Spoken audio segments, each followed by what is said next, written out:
ఈరోజు market morning అయితే నష్టాలు స్టార్ట్ అయిపోయింది. గ్యాప్ డౌన్తో స్టార్ట్ అయిన మార్కెట్ కంటిన్యూగా నష్టాలు అయితే కొనసాగడం జరుగుతుంది. ఓవరాల్గా ముఖ్యంగా క్లోజింగ్ చూసుకుంటే ఈరోజు నిఫ్టీ వచ్చేసి 98 పాయింట్లు మైనస్లో క్లోజ్ అయింది. 25,320 దగ్గర క్లోజ్ అవ్వడం జరిగింది. సెన్సెక్స్ వచ్చేసి -296 రూపాయల దగ్గర క్లోజ్ అవ్వడం జరిగింది. 82,269 దగ్గర క్లోజ్ అయింది. బ్యాంక్ నిఫ్టీ చూసుకుంటే 347 పాయింట్లు నష్టాల్లో ముగిసింది. మిడ్ అండ్ స్మాల్ క్యాప్లు చూసుకున్న అటు మిడ్ క్యాప్ చూసుకుంటే -1.50% అయితే పడిపోవడం జరిగింది. స్మాల్ క్యాప్ చూసుకున్నా సరే ఇంచుమించు 2% దాకా పడిపోవడం జరిగింది. Compare to dollar rupee value వచ్చేసి 91.91 దగ్గర అయితే క్లోజ్ అవ్వడం జరిగింది. తర్వాత అటు గోల్డ్ అండ్ సిల్వర్ మార్కెట్ చూసుకుంటే సిల్వర్ అయితే ఇంచుమించు 13% పడిపోవడం జరిగింది. గోల్డ్ కూడా చూసుకుంటే ఇంచుమించు 13 నుంచి 15% అయితే ఓవరాల్గా పడిపోవడం జరిగింది. ఓవరాల్గా బడ్జెట్ వస్తుంది. బడ్జెట్ రోజు ఈరోజు అయితే లాస్ట్ ట్రేడింగ్ డే, తర్వాత సండే రోజు అయితే స్పెషల్ ట్రేడింగ్ సెషన్ ఉంది. ఓవరాల్గా మార్కెట్ బడ్జెట్ రోజు ఎలా ఉండాలి, తర్వాత గోల్డ్ అండ్ సిల్వర్ ఇన్వెస్ట్మెంట్ ఎలా ఉండాలి, స్ట్రాటజీ ఎలా మెయింటైన్ చేయాలి, మనతో మాట్లాడడానికి సీనియర్ స్టాక్ మార్కెట్ అనలిస్ట్ జీవి సత్యనారాయణ గారు ఉన్నారు. Sir good evening. Good evening sir, ఓవరాల్గా ఈరోజు మార్కెట్ సినారియో ఏంటి? అంటే ప్రాఫిట్ బుకింగ్లోకి వెళ్ళారా, లేకపోతే బడ్జెట్ ఉందని చెప్పి కొంచెం జాగ్రత్త పడ్డారా, ఏం చెప్తారు? ప్లస్ సండే రోజు February 1 రోజు ఏ విధంగా మనం ఉండాలి, ఓవరాల్గా గోల్డ్ గురించి కూడా ఏం చెప్తారు? ఓకే, ఇప్పుడు పడటానికి రిజల్ట్ కనుక్కుందాం. ఫస్ట్ ఏంటిది అంటే ఫెడరల్ రిజర్వ్ చైర్మన్ మొన్న పావెల్ ఇవాళ శుక్రవారం, గురువారం, బుధవారం రాత్రి వడ్డీ రేట్లు అంతకుముందు ఏంటిదంటే తగ్గించమని అనడం జరిగింది, తగ్గిస్తారని అనడం జరిగింది. మళ్ళీ తగ్గించారు, న్యూట్రల్ ఉంచుతారు అనేది ఒక వార్త వచ్చింది. కానీ న్యూట్రల్ గానే ఉంచడం జరిగింది బుధవారం రాత్రి. అయితే నిన్న ఉదయమే ఫాల్ అవ్వాలి ఈ గోల్డ్ సిల్వర్, కానీ ఫెడరల్ రిజర్వ్ చైర్మన్ అన్న తర్వాత కూడా అది పెరగడం జరిగింది. నిన్న పొద్దున్నే గ్యాప్ అప్ అవడం జరిగింది. గోల్డ్ సిల్వర్ 4,25,000 వరకు సిల్వర్ పోవడం జరిగింది. అయితే ఈ రోజు పడడానికి మెయిన్ రీజన్ ఏంటంటే అక్కడ ఒకటి ఈ క్యూబా మీద ట్రంప్ మళ్ళీ సుంకాలు వేయటం జరిగింది. క్యూబాకి ఎవరైతే చమురు, మెక్సికో నుంచి చమురు వెళ్తారు, క్రూడ్ ఆయిల్ ఎవరైతే ఉన్నారో వాళ్ళ మీద మేము సుంకాలు వేస్తామని రాత్రి అనౌన్స్ చేయడం జరిగింది. ఒకటి మెయిన్ ఇవాళ గోల్డ్ సిల్వర్ రాత్రే పట్టడం జరిగింది. ఎందుకు జరగడం అంటే ఈవెంట్స్ అయితే లేవు, ఫెడరల్ వడ్డీ రేట్లు న్యూట్రల్ చేయడం జరిగింది. హాకిష్ అన్నమాట ఒకతను, అతన్ని నియమించే ఆలోచనలో ఉన్నారు. ఏది ఫెడరల్ రిజర్వ్ చైర్మన్ గా పావెల్ బదులు.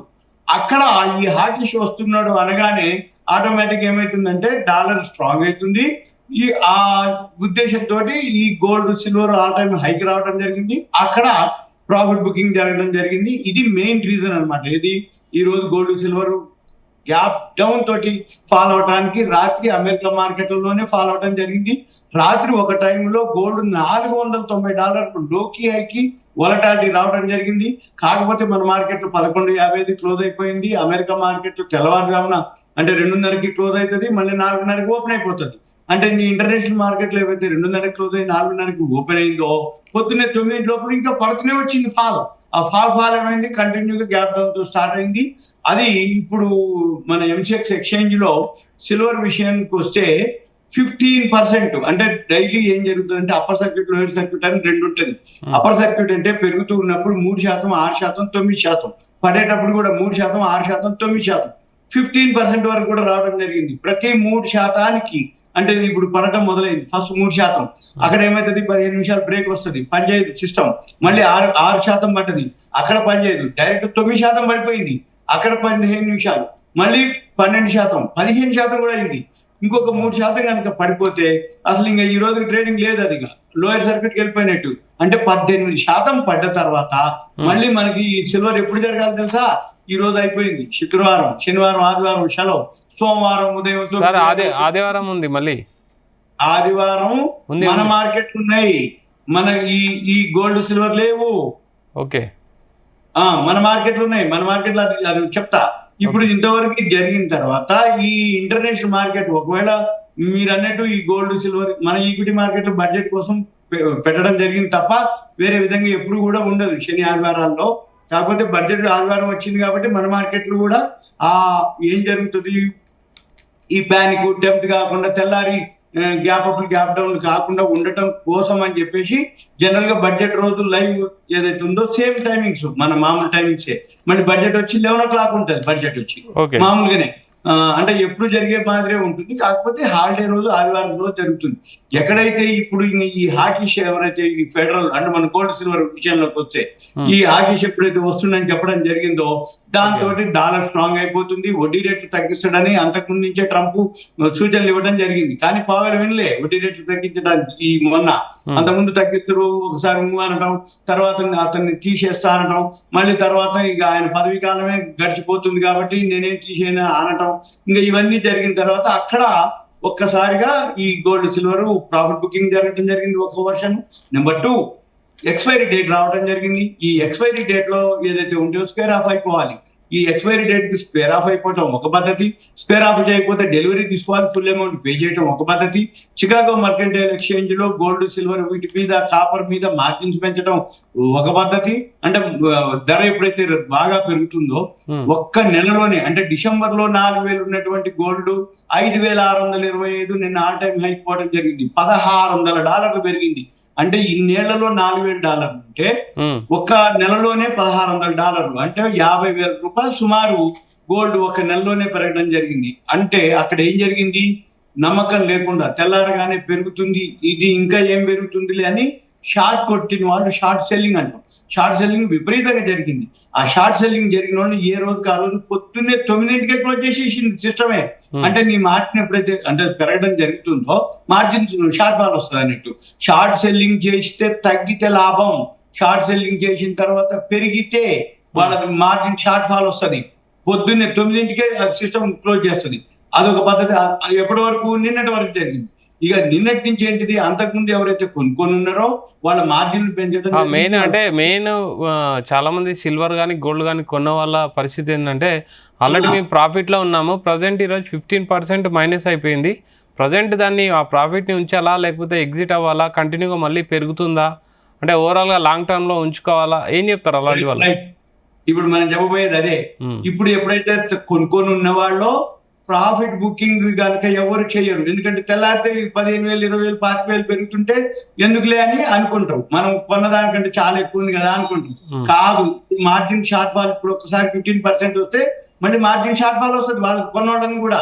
అది కూడా క్లోజ్ చేసేసింది. ఇప్పుడు ఇవాళ పొద్దునే క్లోజ్ చేయడం జరిగింది, ఇప్పటిదాకా క్లోజ్ చేస్తుంది. ఇంకెవరన్నా 1-2 వాళ్ళు మిగిలితే అది కూడా క్లోజ్ చేస్తుంది. ఎందుకంటున్నానంటే 4,25,000 ఎక్కడ, 3,40,000 ఎక్కడ. అంటే ఇప్పుడు ప్రజెంట్ ఎంత ఉంది అంటే 3,55,000 ఉంది. ఇవాళ 3,32,000 వచ్చింది లో. 3,32,000, 4,25,000 అంటే ఇది ఒక 68, 73, 93,000 తేడా వచ్చింది ఒక రోజులో. ఏది సిల్వర్ కిలోకే. అంటే కొన్న వాళ్ళందరికీ మళ్ళీ మార్జిన్ షార్ట్ ఫాల్ వస్తుంది. అది తీసేసే సిస్టమ్. ఇప్పుడు రేపు జరిగేది ఏమి లేదు, కొనవాళ్ళు లేదు, అమ్మిన వాళ్ళు లేదు. కొనవాళ్ళదో ఇప్పుడు కట్ చేసిపోయింది, అమ్మిన వాళ్ళదో అంతకుముందే షార్ట్ సెల్లింగ్. అంటే రేపు సోమవారం తర్వాత మళ్ళీ కొత్త ఫీచర్స్, కొత్త మంత్, కొత్త ఎక్స్పైరీ వచ్చినా ఈ కొన్న వాళ్ళు అన్ని క్లోజ్ అయిపోయినాయి, అమ్మిన వాళ్ళందరూ క్లోజ్ అయిపోయింది. అంటే ఓపెన్ ఇంట్రెస్ట్ లేదు. అంటే అందులో పొజిషన్స్ ఉన్న వాళ్ళు చాలా కొద్ది మంది ఉంటారు. ఇక ట్రేడింగ్ చేయడానికి ఏముండదు, బిజినెస్ ఆగిపోతుంది. అంటే అక్కడే స్తబ్దత అంటారు, సైడ్ వేస్ అంటారు, న్యూట్రల్ అంటారు. అక్కడక్కడే కొన్నాళ్ళు ఉంటుంది. ఎవరెవరైతే చేస్తారో అంటే మ్యూచువల్ ఫండ్స్ అనుకోండి, ఇన్స్టిట్యూషన్స్ అనుకోండి, ఇంటర్నేషనల్ మార్కెట్ లో ఏదైతే ఉందో మళ్ళీ కొన్నాళ్ళకి మార్జిన్ తగ్గియటం. మళ్ళీ ఎవరైతే ట్రేడింగ్ చేయాలనుకుంటారో దీంట్లో 2 ఉంటుంది అనమాట, ఆశావాదులు, నిరాశావాదులు.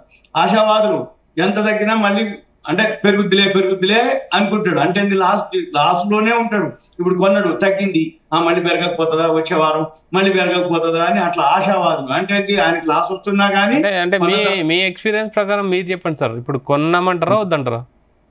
వెయిట్ చేయడమే బెటర్, వెయిట్ చేయాలి. ఎందుకోసం అంటే ఇప్పుడు ఈ ఎక్స్పైరీ అయిపోయిన తర్వాత కొన్న వాళ్ళని షార్ట్ సెల్లింగ్ చేసిన వాళ్ళు పోయింది, లాంగ్ లో ఉన్న వాళ్ళు పోతారు, ఎవరో కొద్ది మంది మిగులుతారు తక్కువలో ఉన్నవాళ్ళు. అందులో ఎక్స్పైరీ అయిపోయింది. ఇప్పుడు ఎవరైతే కొనదలుచుకున్నారో, అమ్మదలుచుకున్నారో ఫిజికల్ గా కానీ, అంతెందుకు ఫిజికల్ గా కొనుక్కున్న వాళ్ళు కూడా మంచి లాభం బుక్ చేయలే.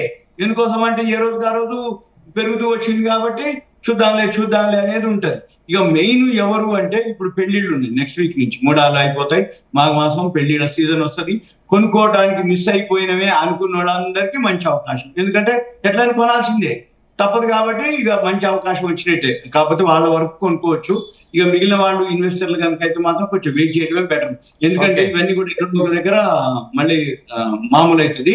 మామూలు అయినాక అప్పుడు ఎంటర్ అవ్వాలి. సరే, ఇకపోతే ఈ బడ్జెట్ ఏదైతే ఉందో మన మామూలు నెక్స్ట్ అదే sir, next gold and silver పక్కన పెడితే మెయిన్ మనం అంటే సండే రోజు February 1 ఆ రోజు ట్రేడింగ్ చేయాలా, ఇన్వెస్ట్మెంట్ చేయాలా, ట్రేడింగ్ చేసే వాళ్ళకి ఏం చెప్తారు, ఇన్వెస్ట్మెంట్ చేయాల్సిన వాళ్ళకి ఏం చెప్తారు, ఓవరాల్గా ఆ రోజు ఇన్వెస్ట్మెంట్ కానీ ట్రేడింగ్ కానీ చేయాలా వద్దా? రైట్. ఒక్కసారి ఇవాళ ఏం జరిగిందో చూద్దాం. ఇవాళ పట్టానికి ఏంటంటే 3 రోజులు ర్యాలీ ఏదైతే ఉందో మీరు అన్నట్టు ప్రాఫిట్ బుకింగ్ ఒకటి, బడ్జెట్ ముందు ఏం జరుగుతుందో, ఏ సెక్టార్ పెరుగుతుందో అందుకని చెప్పేసి మార్కెట్ కొంచెం ఫాల్ అవడం జరిగింది. వీటిల్లో ఏదైతే ఉన్నాయో కొన్ని కారణాలు అంటే మెటల్ షేర్స్ అవన్నీ బాగా పెరిగినాయి, వాటిలో ప్రాఫిట్ బుకింగ్ జరిగింది. ఎఫ్ఐఐలు నిన్న ఒక రోజు కొనడం జరిగింది, అంటే మొన్న ఒక రోజు కొనేటప్పటికి కొంటూరులే అని అనుకున్నారు. మళ్ళీ వాళ్ళు నిన్న సెల్లింగ్ లోకి వచ్చారు, మళ్ళీ వాళ్ళ అమ్మకాలు అలానే కంటిన్యూ అవుతుంది. మళ్ళీ వీటన్నిటితోటి క్రూడ్ ఆయిల్ కొంచెం పెరగడం జరిగింది. ఇంకొకటి ఏంటిది, బడ్జెట్ ఉంది. బడ్జెట్ ముందు ఎలా అయినా ఎప్పుడో ఒకసారి ఏంటంటే జనరల్గా ఏం జరుగుతుందంటే ఏ సెక్టార్ కి బెనిఫిట్ వస్తుందో ఏ సెక్టార్ కి రాదు అనేది బడ్జెట్ లో అనౌన్స్మెంట్ జరిగితే తప్ప తెలవదు. కాకపోతే ముందు అందరు గెస్ చేస్తారు, ఏమని డిఫెన్స్ సెక్టార్ బాగానే ఉంటది, ఇప్పుడు జిఎస్టీ తగ్గిస్తారు, గోల్డ్ సిల్వర్ బాగా పెరిగింది కాబట్టి దాని మీద కూడా జిఎస్టీ తగ్గిస్తారు, ఇప్పుడు మనం ఏవైతే ఎక్స్పోర్ట్స్ ఉన్నాయో వాటి మీద కూడా ఏమన్నా ఎక్స్పోర్ట్స్ మీద డ్యూటీలు తగ్గిస్తారు, ఇప్పుడు ట్రేడ్ డీల్ జరగలేదు కాబట్టి అమెరికా మీద అనేది ఒక వార్త. ఇట్లా అన్ని ఇప్పుడు లేకపోతే ఎంప్లాయీస్ కి ఏదైనా బెనిఫిట్ ఇస్తారు, ఇక అంటే బిజినెస్ పీపుల్ కి స్మాల్ మీడియం ఎంటర్ప్రైజెస్ ఎస్ఎంఈలకు బెనిఫిట్ ఇస్తారు, ఇలా అనుకుంటూ పోతారు. ఇవన్నీ అనుకోవడానికే తప్ప బడ్జెట్ లో ఏం జరుగుతుంది అనేది బడ్జెట్ రోజే. ఎందుకంటున్నానంటే ఒకప్పుడు బడ్జెట్ అనేది ఉంది, రైల్వే బడ్జెట్, మామూలు జనరల్ బడ్జెట్, ఆ టైంలోనే ఏదైతే అనౌన్స్మెంట్స్ చేయాలన్నా ఆ టైంలో చేసేది. ఇప్పుడు అట్లా లేవు. ఇప్పుడు సపోజ్ రైల్వే మన ఒక 1 month బ్యాక్ రైల్వే ఛార్జీలు 2 పైసలు 5 పైసలు పెరిగిన వాళ్ళని అమలు తక్షణం అంటారు. లేదు ఇప్పుడు జిఎస్టీ తగ్గించిన వాళ్ళు తక్షణం అమలు అంటారు. వడ్డీ రేట్లు తగ్గింది అనేది రిజర్వ్ బ్యాంక్ తక్షణం అమలు అంటారు. అంటే ఏంది, బడ్జెట్ దాకా లేదు. ఏదైతే చెప్పదలుచుకున్నారో ఇంప్లిమెంటేషన్ చేయదలుచుకున్నారో ఫైనాన్స్ మినిస్టర్ ప్రైమ్ మినిస్టర్ ఒక స్టేట్మెంట్ ఇచ్చేస్తారు, టీవీలో అనౌన్స్ చేస్తారు, ఆటోమేటిక్ అప్లికబుల్ అంటారు. ఇప్పుడు బడ్జెట్ అనేటప్పటికి కామన్ గా ఫార్మాలిటీస్ గా బడ్జెట్ పెడతారు. అయితే ఈ బడ్జెట్ ఏదైతే ఉందో 1 year వరకు అప్లికబుల్ కాబట్టి ఈ బడ్జెట్ లో ఏవైతే ఉన్నాయో అంటే ఏంటి, ఈ ట్రేడ్ డీల్ మనకి ఇంతవరకు జరగట్లేదు, కాలేదు. ఇప్పటికెప్పుడు ఈ అమెరికా ట్రంప్ తోటి ట్రేడ్ డీల్ అవుతుంది అన్నట్టే ఉంటది, 25-50%. మొన్న లాస్ట్ వీక్ కూడా ఇరాన్ మీద ఇష్యూ వచ్చినప్పుడు ఇరాన్ తోటి ఎవరైతే సఖ్యత ఉన్నారో వాళ్ళందరూ మళ్ళీ 50% పే చేయాలి, 10% ఫస్ట్, మళ్ళీ తర్వాత ఈ అంటే అమెరికా ఆధిపత్యం కోసం రష్యా తోటి కానీ ఇరాన్ తోటి కానీ ఎవరైతే వేరే దేశాలు మిత్రత్వంతో ఉన్నాయో చమురుకు సంబంధించి వ్యవహారం ఉందో అవన్నిటి మీద సుంకాలు పెంచడం అనేది జరిగింది. ఎవరు, ట్రంప్. మళ్ళీ ఇప్పుడు ఏంటిది ఇష్యూ, ఈ ఇష్యూ. కాబట్టి మనం ఏం చేయాలి, బడ్జెట్ లో ఏదైతే ఉందో ఇవన్నీ కేంద్ర ప్రభుత్వం చూసుకుంటూ ఉంటది. ఎందుకోసం అంటుందంటే మనం సంవత్సర కాలం నుంచి ఈ అమెరికా తోటి ఇప్పుడు మనం ఎక్స్పోర్ట్ చేయట్లేదు, 25-50% అని చెప్పేసి ఎప్పుడైతే అన్నారో అప్పుడు ట్రేడ్ డీల్ జరగకపోయేటప్పటికి మన దగ్గర నిల్వలు పెరిగిపోవటం, ఎక్స్పోర్ట్స్ ఆగిపోవటం, ఇండస్ట్రీస్ మూతపడతాయి, ఎంప్లాయీస్ అంతా రోడ్డు మీదకి వస్తారనే ఉద్దేశంతో ఇమీడియట్ గా మన కేంద్ర ప్రభుత్వం ఏం చేసింది, జిఎస్టీ తగ్గించడం జరిగింది. ఒక్కసారి జిఎస్టీ తగ్గగానే ఎక్స్పోర్ట్ చేయవలసినవి అన్ని కూడా మనమే కొనుక్కోవడం జరిగింది. అంటే ప్రజలే జనాలే కొనుక్కోవడం జరిగింది, ఎందుకంటే తక్కువ అయిపోయింది. మళ్ళీ ఏమంటే రిజర్వ్ బ్యాంక్ వడ్డీ రేట్లు తగ్గటం పాల ఆటోమేటిక్ గా ఫైనాన్స్ కంపెనీలు బ్యాంకులు అన్ని కూడా పాజిటివ్ లోకి వెళ్ళిపోవటం. ఇప్పుడు Q3 రిజల్ట్స్ వస్తున్నాయి. మళ్ళీ రేపు ఏదైతే బడ్జెట్ ఉందో బడ్జెట్ లో అయితే ఫేవర్ గానే ఉంటది, ఎందుకంటే ఈ ట్రేడ్ డీల్ విషయం ఇంకా కాలేదు కాబట్టి ఈ ట్రేడ్ డీల్ అయ్యేంత వరకు మన ఎక్స్పోర్ట్స్ ఏవైతే ఉన్నాయో ఎక్స్పోర్ట్స్ కంపెనీల మీద ఇంకొక 2 days అంటే గతంలో 2 రోజుల కిందట మనం యూరోపియన్ తోటి టైఅప్ అయింది, FTA అంటారు, ఫ్రీ ట్రేడ్ అగ్రిమెంట్. ఈ ఫ్రీ ట్రేడ్ అగ్రిమెంట్ ఏవైతున్నాయో అవన్నీ ఎక్స్పోర్ట్స్ ఏవైతున్నాయో అవన్నీ బెనిఫిట్సే, ఇంపోర్ట్స్ బెనిఫిట్సే.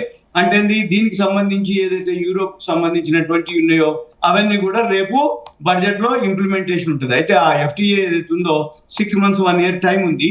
మరి ఈ లోపల ఏం జరుగుతుంది, ఎలా జరుగుతుంది బడ్జెట్ మనం చూడవలసింది. బడ్జెట్ ఏదైతే ఉందో ఆదివారం మనకి సోమవారానికి అప్లికబుల్. అంటే సోమవారం అంటే ఆదివారమే పనిచేస్తాయి, కానీ డెప్త్ గా ఇన్ఫర్మేషన్ కానీ ఏ సెక్టార్ కి అలొకేషన్స్ అంటాం, ఏ సెక్టార్లకి ఎంతెంత అలొకేషన్ చేశారు ఆ సెక్టార్లన్నీ కూడా మండేకి మనకి ఒక క్లారిటీ వస్తుంది. మండే రోజుకి మనం కావాలి అనుకుంటే మండే ఒక సెపరేట్ గా సెక్టార్లు మీరు ఓవరాల్ గా బడ్జెట్ రోజు మనం ట్రేడింగ్ కానీ ఇన్వెస్ట్మెంట్ చేయాలా వద్దంటారా? చేయొచ్చు, కాకపోతే లైవ్ వస్తూనే ఉంటది. బడ్జెట్ రోజు ఇట్లా ఉండగానే దానికి సంబంధించిన ఏవైతే ఉన్నాయో కొంచెం సిస్టమ్ ముందు కూర్చోవాలి, కొంచెం హోంవర్క్ చేయాలి. అంటే బడ్జెట్ జరుగుతూ ఉండగానే ఈ సెక్టార్ కింద బెనిఫిట్, ఈ సెక్టార్ అంటే డిఫెన్స్ అనుకోండి, లేకపోతే ఎక్స్పోర్ట్స్ అనుకోండి, ఇప్పుడు యూరోపియన్ ఏవైతే ఉన్నాయో అవి అనుకోండి, లేకపోతే అగ్రికల్చర్, లేకపోతే ఎస్ఎంఈ. అంటే మీ అంచనాల ప్రకారం బడ్జెట్ ఎలా ఉండదు సార్? బడ్జెట్ పాజిటివే, దాంట్లో క్వశ్చనే లేదు, ఓకే. ఆలోచించే క్వశ్చనే లేదు. ఎందుకంటే ఎప్పటికప్పుడు కేంద్ర ప్రభుత్వం ఏం చేస్తుంది, మనం ఎక్స్పోర్ట్స్ ఏవైతే జరగట్లేదు అనుకుంటే ఎక్స్పోర్ట్ కి సంబంధించిన సెక్టార్ సంబంధించినటువంటివి యూరోపియన్ కి మనం ఎక్స్పోర్ట్ చేస్తున్నాం. దానికి సంబంధించిన ఏవైతే ట్యాక్స్ బెనిఫిట్స్ కానీ జిఎస్టీలు కానీ అవి తగ్గించడం. మళ్ళీ ఇప్పుడు గోల్డ్ సిల్వర్ బాగా ఆ టైం అయిపోయింది కాబట్టి మరి దాని మీద కూడా ఏమన్నా జిఎస్టీ కానీ ఏమైనా తగ్గించడం కనుక జరగచ్చు. 2 సంవత్సరాల కింద ఒకసారి డ్యూటీ తీసేయడం జరిగింది, ఏది ఇంపోర్ట్ డ్యూటీ. అప్పుడు గోల్డ్ సిల్వర్ బాగా ఫాలో అవడం జరిగింది. మళ్ళీ అటువంటిది ఏదైనా జరిగింది అనుకోండి మళ్ళీ బడ్జెట్ లోనే ఉంటుంది. మనం ఇప్పుడు బడ్జెట్ గురించి ఫేవర్ గానే ఉంటుంది, కానీ ఏ సెక్టార్ అనేదానికి 158 సెక్టార్లు ఉంటాయి. అంటే ఆ గ్రూపులు అంటే దేనికి అగ్రికల్చర్, మన అంటే అగ్రికల్చర్ లో మళ్ళీ సెక్టార్ డిఫెన్స్ అని, తర్వాత ఎఫ్ఎంసీజీ అని, pharma, education, real estate, banking, ప్రతి సెక్టార్ అన్నమాట. అంటే సగటు మానవుడికి ఎటువంటి ఇబ్బంది లేకుండా అందరికీ బెనిఫిట్ అయ్యేటట్టు ఎక్స్పోర్ట్స్ అనుకోండి, ఇంపోర్ట్స్ అనుకోండి. ఈ మళ్ళీ ఇప్పుడు బాగా రూపీ ఒకటి బాగా వీక్ అవుతుంది, అదొకటి. రూపీ బలోపేతం కావడానికి రూపాయి మళ్ళీ బడ్జెట్ లో ఏదో ఒక చర్యలు తీసుకుంటారు. దాన్ని బట్టి ఎక్స్పోర్ట్స్ కనుక బాగా పెరిగినాయి అనుకోండి ఆటోమేటిక్ గా మనకి ఫారెన్ కరెన్సీ వస్తుంది. ఫారెన్ కరెన్సీ వస్తుంది అంటే మన రూపాయి స్ట్రాంగ్ అయిపోతున్నట్టు లెక్క, సింపుల్ గా. ఎప్పుడైనా కానీ ఎక్స్పోర్ట్స్ ఎక్కువ ఉండాలి, ఇంపోర్ట్స్ తక్కువ ఉండాలి. ఎక్స్పోర్ట్స్ ఎక్కువ జరగాలి అంటే ఎగుమతులు ఎక్కువ జరగాలి. ఎగుమతులు ఎక్కువ జరగాలంటే జిఎస్టీ కానీ దానికి సంబంధించినటువంటి రిలేటెడ్, ఇప్పుడు ట్రేడ్ డీల్ ఉంది, ట్రేడ్ డీల్ కనుక క్లియర్ అయిపోయింది అనుకోండి అప్పుడు ఆటోమేటిక్ ఎక్స్పోర్ట్స్ పెరుగుతాయి. ఎన్ని జరిగినా అమెరికా తోటి ట్రేడ్ డీల్ కనుక జరిగితే అక్కడికి పోయే ఎక్స్పోర్ట్స్ ఎక్కువ ఉంటాయి మనకి మిగతా వాటికంటే కూడా. అందుకనే ఇంకా జరుగుతూనే ఉన్నాయి ట్రేడ్ డీల్. మొన్న కూడా ఒక లాస్ట్ మంత్ బ్యాక్ వాళ్ళు అమెరికా వాళ్ళు రావడం జరిగింది, ప్రతినిధులు చర్చలు చేస్తామన్నారు. 25-50 కాదు కానీ 35-40 చేస్తామన్నారు. ఎక్కడో ఒక దగ్గర అవ్వాలి, అవుతుండొచ్చు. అయినప్పుడు ఆటోమేటిక్ గా మళ్ళీ బడ్జెట్ బాగుంటది ఒక 1 year వరకు application. Okay sir, thank you very much sir. Thank you. ఇది వాళ్ళ market updates. Keep watching Zee Telugu news.